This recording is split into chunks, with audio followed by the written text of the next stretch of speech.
If Rolle's theorem is applicable y equal to f of x. दोबारा से लिख रहा हूँ स्टेटमेंट को, क्यों? क्योंकि इसको एलिबरेट करना बहुत जरूरी है। अच्छे क्वेश्चन जो मेंस और एडवांस लेवल के बनते हैं ना बेटा, वो यहीं से ही बनते हैं। तो अभी बात करेंगे उसके बारे में। इन a comma b, then at least then there exist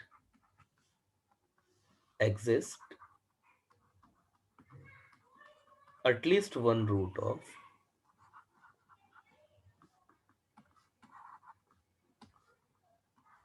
at least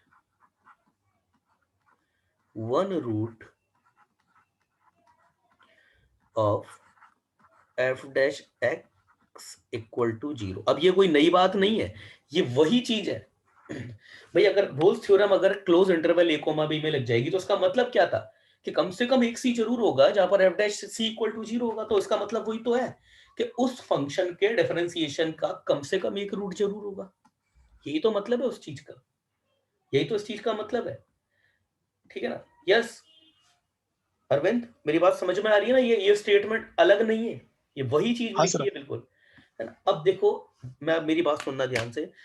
अब तो नहीं होता ऐसा, मगर आज से 10 या 12 साल पहले जब आईआईटी सब्जेक्टिव हुआ करती थी ना, आप चाहे तो आईआईटी के 10-12 साल बोल रहा हूँ, शायद और भी पहले, क्योंकि एग्जैक्ट 10 साल 11 साल तो मुझे हो गए आईआईटी का पेपर दिए हुए, तब भी मैंने ऐसे क्वेश्चन नहीं देखे थे, है ना? और वो टाइम वो था जब आईआईटी आपका ये उसका पैटर्न, जब ये उसमें मेजर चेंज हुए थे उस समय, कि इस तरीके से जो है वो केवल 2 ही अटेम्प्ट रहेंगे, और जो है वो सब्जेक्टिव को हटा करके ऑब्जेक्टिव जो है वो हो गया था। मतलब पहले आईआईटी जेईई का पेपर जो था वो सब्जेक्टिव होता था। उस समय यहाँ से बहुत अच्छे अच्छे क्वेश्चन बनते थे वो प्रूव करने वाले। अब तो वैसे क्वेश्चन आईआईटी जेईई में नहीं आते, मगर यस उनके रिजल्ट कई बार वो मतलब होता कुछ भी नहीं है क्वेश्चन। अगर आपको इसका कंसेप्ट समझ में आता है तो क्वेश्चन तो छोटा सा ही होता है। अब वो क्वेश्चन अगर बनाना चाहे तो हो सकता है वो ऑप्शन में उसके आंसर दे दे। कैसे क्वेश्चन बनते होंगे ना, जैसे समझ के चलिए, y इक्वल टू कोई भी आपको x का कोई भी एक फंक्शन दे दिया, और आपसे फिर उससे ये पूछा क्या इसका 1 से लेकर के 2 तक के बीच में, ध्यान से सुनना, 1 से लेकर के 2 तक के बीच में क्या इसका एक रूट, कम से कम एक रूट या कोई भी रूट इसका अवेलेबल है, ये आपसे पूछ लिया। तो अब जैसे ही मैंने आपको फंक्शन दिया y equal to f of x, कुछ भी फंक्शन दे दिया मैंने, जैसे y इक्वल टू, जैसे एग्जाम्पल के लिए मैं मान के चल रहा हूँ, जैसे मैंने आपको ये दे दिया x x, ये दे दिया मैंने आपको 2x माइनस 5, ये दे दिया मैंने आपको। यस, मैंने आपको ये एक नंबर दे दिया आपको, और फिर मैंने आपसे पूछा क्या 0 से लेकर के और 5 के बीच में इसका क्या कोई, मैं बहुत छोटा सा एक एग्जांपल लेकर के चल रहा हूं आपके सामने, 0 से लेकर के 5 के बीच में क्या इसका कोई रूट अवेलेबल है क्या? तो एक तो बच्चे का दिमाग में क्या आएगा ना, अगर इंटरमीडिएट वैल्यू थ्योरम से बच्चा जाए कि भाई एफ ऑफ जीरो, जीरो पर क्या है, जीरो पर बच्चे ने देखा भाई -5 है, और 5 पर क्या है, 5 पर उसने देखा भाई 5 आ रहा है, तो भाई 0 पर -5 और 5 पे 5 है, तो इसका मतलब एक बार तो कम से कम क्रॉस करके हुए जाएगा, इसका मतलब यस एक रूट तो अवेलेबल होगा। तो हाथ हाथ आंसर कर देगा यस सर एक रूट अवेलेबल है। मगर क्या होता है ना, कई बार क्वेश्चन जो होते हैं, मैंने आपको पहले भी बताया था कि आईआईटी जेईई के जो लोग पेपर बनाते हैं ना, वो लोग जीनियस होते हैं। आप खुद सोचिए कि ये इंडिया का 12th स्टैंडर्ड पे सबसे टफेस्ट एग्जाम है, इसका पेपर बनाने वाले लोग, तो आप खुद सोच सकते हैं कि उनका मेंटल स्टैंडर्ड कितना होता होगा। वो लोग जो होते हैं वो बीएससी एमएससी को जो पढ़ाते हैं, वो प्रोफेसर लोग इसके पेपर बनाते हैं, है ना? अब वो क्वेश्चन कुछ इस तरीके से डिजाइन करेंगे ना, अगर वो लोग करेंगे रोल्स थ्योरम का, कि आपका आईएमबीटी से वो क्वेश्चन होगा ही नहीं। मतलब आप वैल्यू रख करके चेक करेंगे ना, तो क्वेश्चन इतना बल्कि होगा कि आपको समझ में ही नहीं आ रहा होगा, सॉल्व करके चेक करेंगे होगा नहीं। तो अब अगर इस क्वेश्चन को दूसरे तरीके से देखा जाए तो देखिए सुनिए, पहली बात तो ध्यान से देखिएगा यहाँ पे। यस अरविंद, अरविंद, हाँ सर। हाँ, रूट किसका है आपको, रूट किसका चेक करना है आपको, रूट किसका चेक कर रहे हो एफ आप? डैश एक्स का। हाँ, डेरिवेटिव का। मेरी बात ध्यान से सुनना, रूट चेक कर रहे हैं डेरिवेटिव का, मगर रोल्स थ्योरम किस पे लगती है, फंक्शन पे। तो अगर आप मुझको रूट के पॉइंट ऑफ व्यू से कि भाई किसी गिवन फंक्शन का रूट है या नहीं है, बात बात सुनना मेरी ध्यान से, क्योंकि आंसर आपको करना है।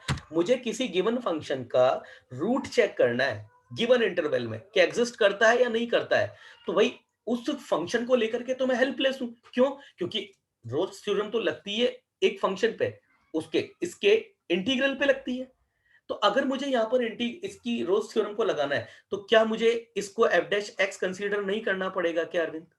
क्या मुझे ये नहीं कहना पड़ेगा क्या कि ये एफ डैश एक्स है, अगर मैं रोल्स थ्योरम लगाना चाहता हूं तो? क्योंकि रोल्स थ्योरम में रूट तो डेरिवेटिव का ही काउंट किया जाता है। समझ रहे हो ना बात को? समझ रहे हो ना? हाँ सर, लेकिन सर वो मतलब एंड पॉइंट्स वहां पर मतलब वो वो मतलब सेम वो मतलब सेम नहीं है वहां पर पॉइंट्स फिर। अभी अभी रुक जाओ, अभी रुक जाओ, रुक जाओ 1 मिनट। तो मैं अभी आपकी बात पे आ रहा हूँ, सारी बात पे।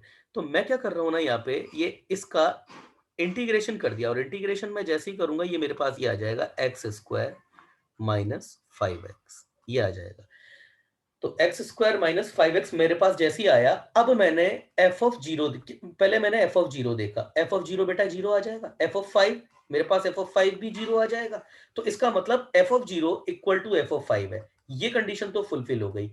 क्या अरविंद ये पूरा एक पॉलिनोमियल है, तो क्या ये क्लोज इंटरवल 0 से लेके 5 में कंटिन्यूअस होगा क्या? होगा क्या कंटिन्यूअस? हाँ सर।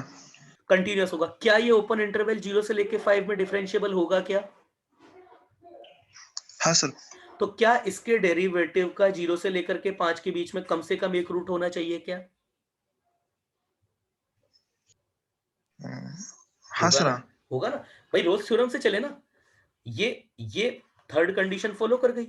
आपका कंटिन्यूअस है, आपके पास एफ ऑफ एक्स जो है आपका, ये आपका क्लोज इंटरवल 0 से लेकर के 5 में कंटिन्यूअस है। क्यों है भाई? पॉलिनोमियल है, पॉलिनोमियल हर जगह कंटिन्यूअस होता है। और ये आपका 0 से लेकर 5 के बीच में डिफरेंशिएबल भी है। तो जब तीनों हो गई तो फिर इसके डेरिवेटिव का कम से कम एक रूट जरूर होगा, मतलब इसका एक रूट जरूर होगा 0 से लेकर 5 के बीच में। हो गया प्रूफ, है ना? देखिए, हालांकि ये फंक्शन ही ऐसा था कि ये तो लीनियर है, देखते से ही पता पड़ रहा था। ये मैं जस्ट एग्जांपल को लेकर के बात बता रहा हूँ आपको कि आईआईटी जेई में कैसे क्वेश्चन बनते हैं यहाँ से। भक्ति, मेरी बात समझ में आई? कुछ कुछ पल्ले पड़ा मैं जो बोल रहा हूँ? हाँ सर। यस पार्थ, समझ में आई मेरी बात? मैं देखिए बहुत इंपॉर्टेंट बात बता रहा हूँ, आईआईटी जेई में क्वेश्चन ऐसे ही बनते हैं। तो अब मेरे पास करना क्या है ना हमको यहाँ पे, कि अगर यस पार्थ, बात समझ में आई? बात समझ में आई पार्थ, मैंने जो बोली? उदय, उदय बात समझ में आई? उदय, उदय से सुनना। ये तो हुई इस क्वेश्चन को एक तरीके से देने के लिए बात, और इसी क्वेश्चन को दूसरे तरीके से पता है बेटा कैसे दिया जाता है? बस ये बात सुन करके 2 मिनट 1 मिनट लगेगा, इस बात को सुन के लेक्चर खत्म कर रहे हैं।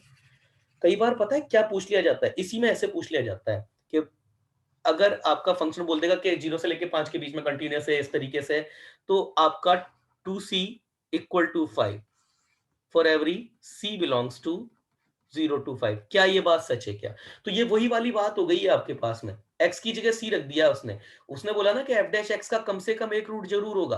तो वो एक रूट का तो मतलब ये आपको एक रूट जरूर होगा, तो वो एक रूट कौन सा होगा उसको c बोल दिया जाता है। तो ये 2c माइनस 5 इक्वल टू 0, और c लाई करेगा 0 से लेके 1 के बीच में, तो ये वही क्वेश्चन बन जाता है। तो अब हम अगर रोल्स थ्योरम का कोई भी क्वेश्चन देखेंगे इस तरीके का, इस तरीके से होता हुआ, तो सबसे पहले हम c की जगह रखेंगे x, और फिर हम इसको ले लेंगे एफ डैश एक्स। अगर ये सी वाली कंडीशन प्रूव करने के लिए आती है कहीं भी, है ना, और फिर इसका निकाल देंगे एफ ऑफ एक्स, और इस पे चेक कर लेंगे रोल्स थ्योरम लगती है लगती है। सी आपका ऑलरेडी आ चुका तो उसको अल्फा ले लेते हैं।